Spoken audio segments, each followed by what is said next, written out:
Hello, আসসালামু আলাইকুম everyone.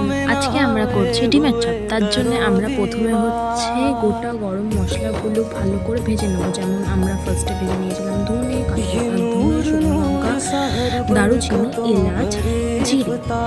ভেজে নিয়ে আমরা ভালো করে গ্রাইন্ডারে মিক্স করে নিয়েছিলাম। তেল গরম হয়ে গেছিলো, আমরা তার জন্য নিয়েছিলাম আদা রসুন ভালো করে গ্রেট করে নিয়ে কাঁচা লঙ্কা এবং পেঁয়াজ দিয়ে ভালো করে ভেজে নিয়েছিলাম। দেন আমরা করেছিলাম যে আলু গ্রেট করে নিচ্ছি। এবার সেদ্ধ আলু এটা আমরা গ্রেট করছি, ঠিক আছে, সুন্দরভাবে গ্রেট করবো। আর আমরা মোটা দিক দিয়ে গ্রেট করছিলাম। যাই হোক, আমাদের এখানে পেঁয়াজটা হয়ে গেছিলো। ওইখানে আমরা একটু নুন, হলুদ গুঁড়ো দিয়ে আর ধনে গুঁড়ো দিয়েছিলাম আর একটু জিরে গুঁড়ো, তো পাইছিল। যাই হোক, ডিমটা সেদ্ধ হয়ে গেছিলো। তো করে নেওয়ার পরে আমি ছাড়িয়ে নিচ্ছিলাম। যাই হোক, এখানে দেখছি আমাদের মশলা কষে গেছে। এতে এবার আমরা আলু দিয়ে দিচ্ছি। আলু দেওয়ার পর আমরা যেইটা ভালোভাবে গ্রাইন্ড করেছিলাম গোটা গরম মশলাগুলো ভালো করে আমরা আলুটা দিয়ে দিলাম। এবার এখানে আমরা সুন্দরভাবে একটা ডিমের ডেভিল করার জন্যে মশলা আমরা সুন্দরভাবে হাতে নিয়ে শেপ দিয়ে দিচ্ছি।